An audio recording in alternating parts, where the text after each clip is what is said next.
कोसळला तिथे डॉक्टरांचं हॉस्टेल होतं आणि आता जवळजवळ 70% भाग म्हणजे जिथं दुर्घटना घडलेली आहे तिथला आजूबाजूचा 70% भाग आता हा क्लीन करण्यात आलेला आहे। पोलिसांनी आवाहन देखील केलेलं आहे की गर्दी करू नका, आम्हाला आमचं काम करू द्या।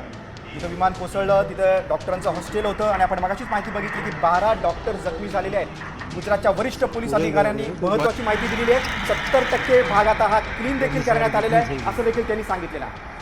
आणि इतकंच नाही तर आपण पाहतोय की दुपारी 1:39 यांनी उड्डाण केलं आणि ते क्रॅश झालं। त्यांनी ATC ला डिस्ट्रेस कॉल सुद्धा केला होता विमानाकडून, मात्र त्यानंतर ATC कॉलला कुठलाच प्रतिसाद आला नाही।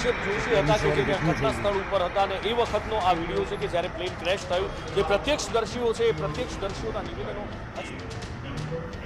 टेक ऑफच्या वेळी ही दुर्घटना घडली आणि आता पंतप्रधान नरेंद्र मोदी देखील अहमदाबादच्या दिशेने रवाना झालेले आहेत। गृहमंत्री अमित शाह देखील सातत्यानं गुजरातच्या मुख्यमंत्री पटेल यांच्याशी संपर्कात आहेत। सगळ्या यंत्रणा सतर्क झालेल्या आहेत। राज्याचे गुजरातचे मुख्यमंत्री भूपेंद्र पटेलांनी या अपघातासंदर्भात दुःख व्यक्त केलं आहे। त्यांनी सोशल मीडिया प्लॅटफॉर्म आहे एक्सवरून त्याच्यावरून माहिती दिली आहे। त्यांनी म्हटलं आहे की अहमदाबादमध्ये एअर इंडियाच्या प्रवासी विमान अपघाताच्या दुर्घटना घडल्यामुळं मला अतिशय दुःख झालेलं आहे। मी अधिकाऱ्यांना अपघातात त्वरित मदत कार्य हाती घेण्याचं आणि जखमी प्रवाशांवरती युद्ध पातळीवरती त्वरित उपचार करण्याची व्यवस्था करण्याचे निर्देश दिलेले आहेत।